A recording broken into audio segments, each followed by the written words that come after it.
여러분 반갑습니다. 네, 오늘 날씨가 많이 추워졌어요, 여러분.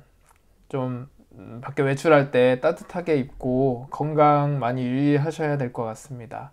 자, 오늘도 같이 큐티하는 시간인데요. 기도하면서 같이 함께 말씀 묵상하도록 하겠습니다. 기도하도록 하겠습니다. 사랑해 주님 감사합니다. 오늘도 우리가 하나님의 말씀 앞에 섰습니다. 하나님 말씀해 주시고 성령님께서 우리 안에 역사하여 주시옵소서. 그래서 주님의 말씀을 따라 살아가며 하나님의 은혜를 누릴 수 있는 저희들 되기 소원합니다. 이 시간 주님께 은혜를 구하며 감사드리며 예수님의 이름으로 기도합니다. 아멘. 오늘 우리가 함께 나눌 말씀은 룻기 1장 19절부터 22절까지의 말씀입니다. 룻기 1장 19절부터 22절 말씀 함께 읽도록 할게요. 이에 그 두 사람이 베들레헴까지 갔더라. 베들레헴에 이를 때에 온 성읍이 그들로 말미암아 떠들며 이르기를 이가 나오미냐 하는지라. 나오미가 그들에게 이르되 나를 나오미라 부르지 말고 나를 마라라 부르라. 이는 전능자가 나를 심히 괴롭게 하셨음이니라. 내가 풍족하게 나갔더니 여호와께서 내게 비어 돌아오게 하셨느니라. 여호와께서 나를 징벌하셨고 전능자가 나를 괴롭게 하셨거늘 너희가 어찌 나를 나오미라 부르느냐 하니라. 나오미가 모압 지방에서 그의 며느리 모압 여인 룻과 함께 돌아왔는데 그들이 보리추수 시작할 때에 베들레헴에 이르렀더라. 아멘.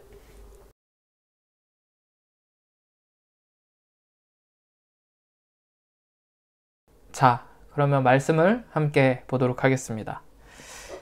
19절부터 보겠습니다. 이에 그 두 사람이 베들레헴까지 갔더라. 베들레헴에 이를 때 온 성읍이 그들로 말미암아 떠들며 이르기를 이가 나오미냐 하는지라.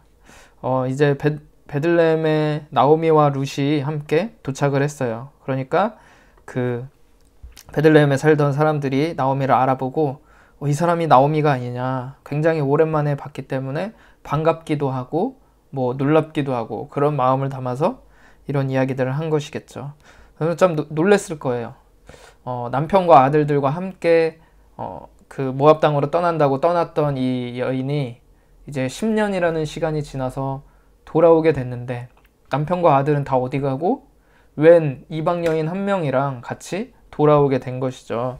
그것을 보고 많은 사람들이 놀라면서 이게 나오미냐? 어떻게 이런 처지가 되었느냐? 약간 그런 말투로 이야기를 하고 있는 것입니다. 그 이야기들에 대답해서 나오미가 이렇게 대답을 합니다. 나를 나오미라 부르지 말고 나를 마라라 부르라. 여기서 이스라엘의 이 이름은 굉장히 중요한 의미를 가지고 있어요. 그 이름 자체에 뭔가 이렇게 본질을 담기 때문이죠. 그래서 하나님께서 중요한 인물들의 이름을 바꿔주시기도 하잖아요. 그래서 시몬에게 베드로라는 너는 반석이다라는 그런 이름을 붙여주시기도 하시고 아브라함도 아브람에서 아브라함이라는 열국의 아버지라는 이름을 그렇게 붙여준 것처럼 이 이름 자체에 어떤 그 사람의 본질을 담고 있는 굉장히 중요한 의미를 담고 있습니다. 근데 여기서 이제 나오미가 이렇게 말을 하죠. 나를 나오미라 부르지 말고, 여기서 나오미는 즐거움, 기쁨이라는 뜻을 가진 단어예요. 나를 마라라고 부르라. 마라는 우리 쓴물 마실 때 쓴, 그리고 괴로움 뭐 이런 뜻이겠죠. 그러니까 나를 나오미라 부르지 말고 마라라고 부르라. 그러니까 이 나오미라는 이름이 기쁨이라는 뜻인데 나를 기쁨이라고 부르지 말고 나를 괴로움이라고 불러라 라고 그렇게 이야기를 하고 있는 거예요. 왜 그러냐고 봤더니 이 나오미가 생각하기에 이는 전능자가 나를 심히 괴롭게 하셨음이라 라고 이야기를 합니다. 계속 읽어볼게요. 내가 풍족하게 나갔더니 여호와께서 내게 비어 돌아오게 하셨느니라. 이건 하나님께서 하신 일이다 라는 고백을 하고 있어요. 내가 풍족하게 뭐 정말 여유가 있어서 나갔는지는 모르겠지만 어쨌든 남편과 아들들과 함께 그런 풍족한 상태로 이 베들레헴 땅을 떠나서 모압으로 갔지만 하나님께서, 여호와께서 내게 비어서 돌아오게 그렇게 하셨다. 하나님이 하신 일이다 라고 고백을 합니다. 그리고 또 여호와께서 나를 징벌하셨고 전능자가 나를 괴롭게 하셨거늘. 그렇죠. 그러니까 너희가 어찌 나를 나옴이라 부르느냐.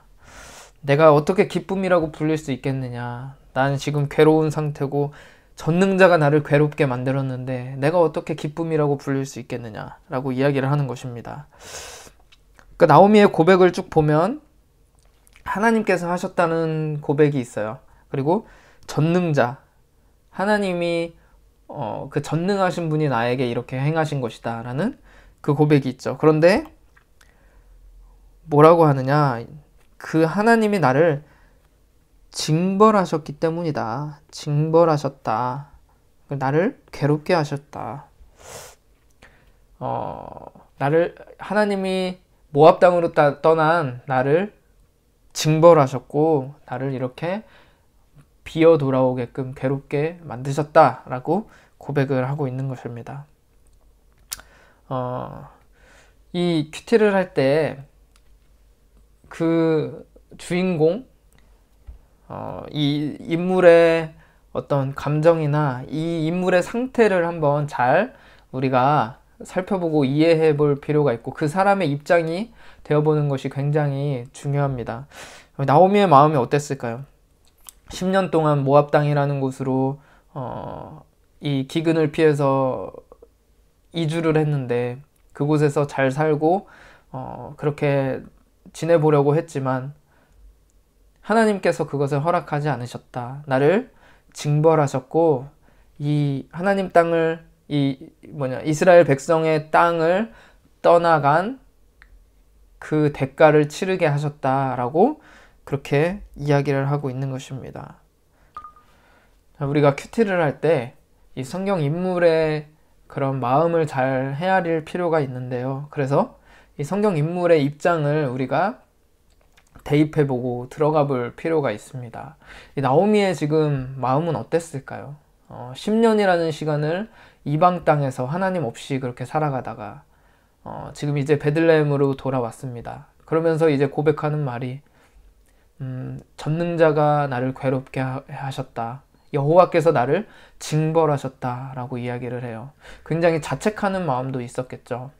우리가 신약성경의 예수님 비유의 말씀에 나오는 탕자처럼 하나님을 떠나서 멀리 떠나서 살아보고자 그렇게 힘썼던 그 아들이, 둘째 아들이 돌아왔을 때 참 나를 품꾼 중에 하나로 써주십시오 라고 그 아버지한테 요청했던 것처럼 이 나오미도 역시 그 10년이라는 시간을 하나님의 백성으로서의 삶을 버리고 떠났던 그 시간들을 후회하고 자책하지 않았을까. 하나님께서 나를 징벌하셨기 때문에 내가 지금 괴로운 상태입니다 라고 그렇게 말하고 있어요. 참 예전에 이 말씀을 볼 때 나를 말하라고 불러달라 라고 이야기를 했던 것이 참 이렇게 가슴에 울린 적이 있었는데 하나님 앞에서 참 올바르게 살지 못하고 온전치 못했던 모습들을 이렇게 돌아보면서 이런 고백들이 나오는 것 같아요. 내가 하나님 앞에서 기쁨이 되지 못하고 즐거움이 되지 못했다. 나를 말하라고 불러라. 그래서 하나님 앞에 굉장히 자책하는 마음으로 이렇게 고백을 하고 있는 것입니다. 어쨌든 이 나오미의 고백은요, 전능자가 나를 괴롭게 하시다. 하나님께서 나를 징벌하신 것이다 라고 그렇게 지금 자신한테 닥쳐온 그런 일들을 하나님의 징벌이라는 것으로 해석을 하고 있습니다. 자, 그런데요, 마지막 22절을 보면 하나님께서는 어떤 마음을 가지고 계시는지에 대해서 이 룻기를 기록한 이 기록자가 살짝 힌트를 주고 있어요. 읽어볼게요. 나오미가 모압 지방에서 그의 며느리 모압 여인 룻과 함께 돌아왔는데 그들이 보리추수 시작할 때에 베들레헴에 이르렀더라. 나오미가 모압에서 모압 여인 룻과 함께 돌아왔는데 보리추수가 시작할 때 돌아왔대요. 이 보리추수 시작할 때라는 말은 이스라엘에 이제 추수할 때가 이르렀기 때문에 먹을 것이 풍성하고 풍족할 때가 찾아왔다. 그런데 그때에 이제 나오미와 룻이 이 베들레헴에 도착하게 된 것입니다. 이건 굉장히 이제부터 일어날 일들에 대한 하나님의 축복이 임할 것이라는 것을 여기에 보리추수 시작할 때라는 것으로 암시하고 있는 것이죠.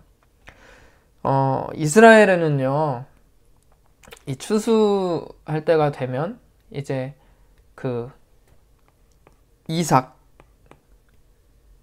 이제 걷어가잖아요. 그런데 떨어진 그냥 이삭들은 거기에 그냥 남겨두게 되었어요. 왜냐면 가난한 자, 고아와 과부와 뭐 이런 자들을 위해서 이삭을 다 걷어가지 말고 이 떨어진 것들을 남겨둬라. 그 가난한 자, 연약한 자들이 그 이삭들을 주워서 가져갈 수 있도록 그렇게 배려를 할 수 있게 해놓은 그런 법이 이스라엘에 있었습니다. 그러니까 이 보리추수 시작할 때 왔다는 것은 그래도 나오미와 룻이 이 막막한 이 베들레헴이라는 곳에서의 생활을 시작하기 전에 이제 어느 정도의 희망이 있을 것이라는 것을 암시적으로 말하고 있는 것이죠. 자, 오늘 말씀을 쭉 봤어요. 나오미는요, 자신이 여호와께 징벌을 받았다고 자신의 삶을 해석하고 있습니다. 그런데요, 오늘 본문 말씀에서 이 룻기의 저자가 하는 말은 보리추수 시작할 때 이 나오미와 룻이 도착했다. 나오미가 생각한 것처럼 여호와의 징벌로 인해서 이 나오미와 룻이 이곳으로 오게 된 것이 아니라 하나님께서 굉장히 비참한 상태에 떨어져 버린 나오미를 불쌍히 여겨주셔서 이 베들레헴 보리추수 시작할 때에 맞춰서 돌아오게 하셨다라는 거예요. 나오미가 해석한 것처럼 이 징벌이 하나님께로부터 온 것이 아니라 하나님을 떠난 결과로 이제 이 이스라엘 백성으로서의 삶을 살아가지 못했을 때 겪게 되는 어려움과 고통들이 이 나오미에게 찾아온 것인데 하나님의 징벌이 아니라 이것은 하나님께서 다시 회복시키려는 주님의 과정이고 주님의 길이다, 은혜이다 라는 것을 강조하면서 이야기를 하고 있는 것입니다. 참 오늘 말씀을 보면서 나오미의 마음처럼 참 우리가 하나님 앞에서 자책하고 힘들어질 때, 어려울 때, 고통스러울 때가 있을 거예요. 그런데 그것이 우리는 때때로 하나님의 징벌로 올 때도 있죠. 하나님께서 직접 징벌하실 때도 있지만은 대부분은 우리가 하나님을 떠나서 이 세상을 따라가면서 겪게 되는 자연적으로 따라오는 죄의 결과들이 우리에게 고통으로 찾아온다라는 것입니다. 나오미도 그 고통 때문에 그 죄의 결과 때문에 이런 고통을 당하고 비참한 상태로 떨어지게 된 그런 모습인데 나오미는 그것을 여호와의 징벌이라고 생각하고 있어요. 그런데 본문 말씀은 단순히 하나님의 징벌이 아니라 이것은 하나님이 주시는 징벌이 아니라 나오미를 향한 회복시키기 위한 하나님의 은혜다라는 것을 보여주고 있는 것입니다. 오늘 말씀을 보면서 참 우리가 지금 어떤 상황 형편 가운데 처해 있든지 간에 내가 해석하는 것처럼 이건 나의 잘못이다 혹은 하나님께서 징벌을 하시려고 하신 것이다 라는 데서 끝나는 것이 아니라 이것은 하나님이 나를 회복시키시기 위한 과정이고 시작이구나 라는 것을 생각할 수 있는 저희들이 됐으면 좋겠어요. 그래서 오늘 하루도 하나님이 우리에게 주신 새로운 하루라는 것을 기억하고 그 안에서 소망을 품을 수 있는 저희들이 됐으면 좋겠습니다. 그럼 각자 또 더 묵상해 보시고 또 기도하면서 그렇게 마치시면 좋겠습니다. 감사합니다.